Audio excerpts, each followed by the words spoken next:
Hey guys, this is Mel. If you're listening to this, you are about to hear a super special sneak peek of our latest bonus episode, but fair warning, this is just a sneak peek. Don't hurt us.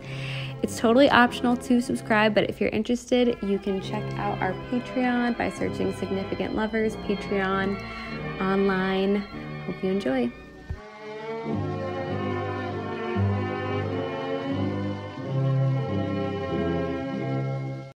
Are you lonesome tonight? Do you miss me tonight?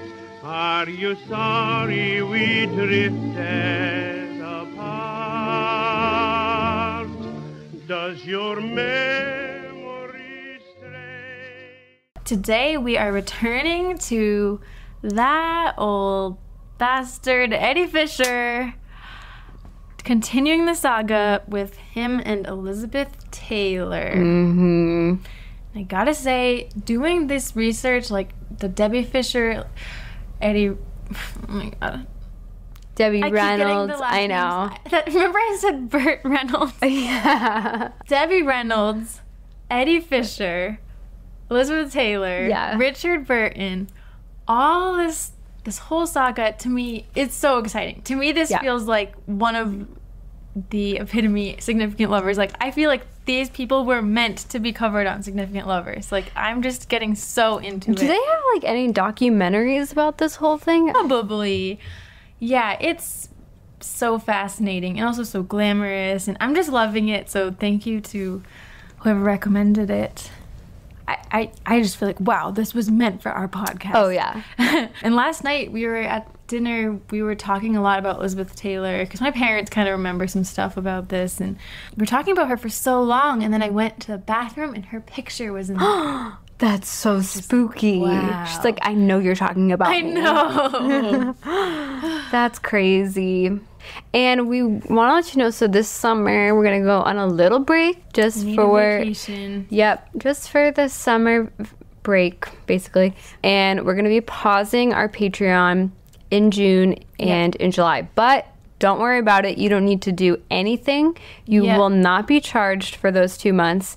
And actually, so if you are a subscriber right now, like, you can listen to all the old episodes during those months totally for free. So again, you don't have to go anywhere. You don't have to do anything. You just won't be charged for 2 months. We will be pausing payments on our end. And also, if you cancel, unfortunately, you won't be able to sign up again until after the pause, which is so annoying. I know. On Patreon.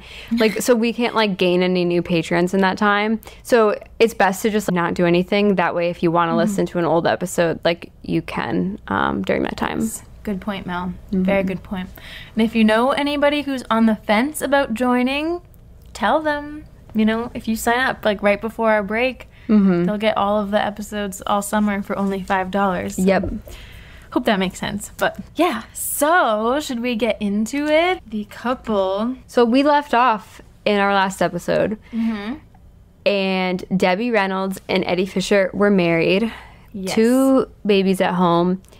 They were good couple friends, double dating with Elizabeth Taylor and her husband. What was his name? Mike Todd. Mike Todd. Who was a producer. And then he died. He died in a plane crash. Ugh, that's awful. Yes. And so Eddie Fisher goes over there to console Elizabeth, and then the two end up getting in bed together. Yeah. And having an affair. Yes. And Debbie Reynolds calls up Elizabeth one day, and her very own husband, Eddie Fisher, answers the phone. Yes. Oof. Oof. That is tough. So then Debbie and Eddie tried to make it work for a little bit. Debbie really didn't want to get divorced, but then she had to. She was pressured to. Eddie wanted to be with Elizabeth, and so they were. They got together, and this is Elizabeth's 4th husband. Oh, they got married. Yes. And we were theorizing in our last episode, too, that Eddie Fisher might be a little bit of a narcissist from the way he's charming at first, makes everyone feel special, but then is very cold. Yes. Yeah. And if you guys have heard of the book 7 Husbands of Evelyn Hugo, she is definitely the inspiration for that. I think that's becoming a movie. next year or something. And we're going to talk a lot about Elizabeth Taylor. She's a very interesting person. Very crazy life. But it's fascinating.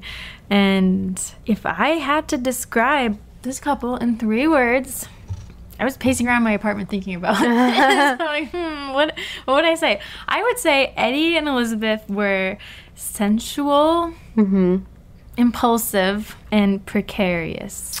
Okay. So, who is Elizabeth Taylor? You've probably heard of her, but who is she really? Well, she was an actress who made a big name for herself throughout the 40s, 50s, and 60s, and she's been in movies like Little Women, Cleopatra, Cat on a Hot Tin Roof, Who's Afraid of Virginia Woolf. She was known for her extreme beauty. People always said she had violet eyes. Which is, like, not true.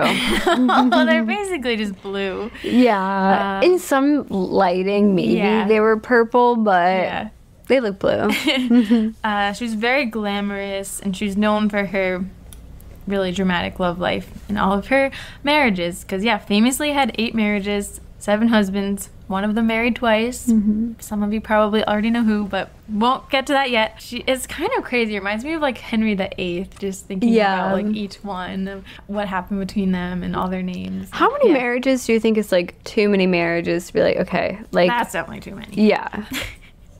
What does that even mean to be married? Like at that point, I know. Yeah. I guess like there are benefits to being married logistically.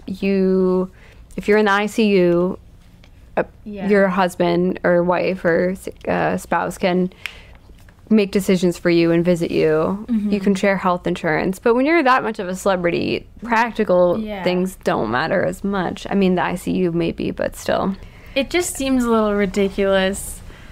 In many cultures and religions and such, it's supposed to be, like, sacred. It's supposed to be one person. Yeah. For someone to get married 8 times, you're kind of like, what? The point is you are committing, hopefully, to do it for the rest of your life. Yeah. And sometimes that really doesn't work out. But I feel like by your 5th marriage, you're like, yeah, I know that this could be temporary. I don't know. I was wondering... If you remember from the last episode, her and Eddie getting together seemed so, not random, but it just happened. It seemed so quickly how it happened, her and Eddie getting together, that you think, why did you have to get married? Like, couldn't this have just been a fling? Exactly. Yeah, it's almost like she marries everybody she dates. Yeah, I know. They all have to be married. I know. I do think it could have something to do with the time period. It was really not acceptable for people just be living together and not married. So maybe anytime she wanted to like take it to the next level, you know, like have a serious relationship, she thought it had to be marriage. I don't know if that's why. All right, I will have to stop the episode right there. Thank you so much for listening to the teaser. If you want to hear the full episode and many other bonus episodes, you can find them on Patreon. You can search Significant Lovers on the website or download the Patreon app. It works a lot like regular podcast listening apps. And we have tons of other couples on Patreon to listen to. So thank you so much for listening and supporting the show, and we'll get back together next week.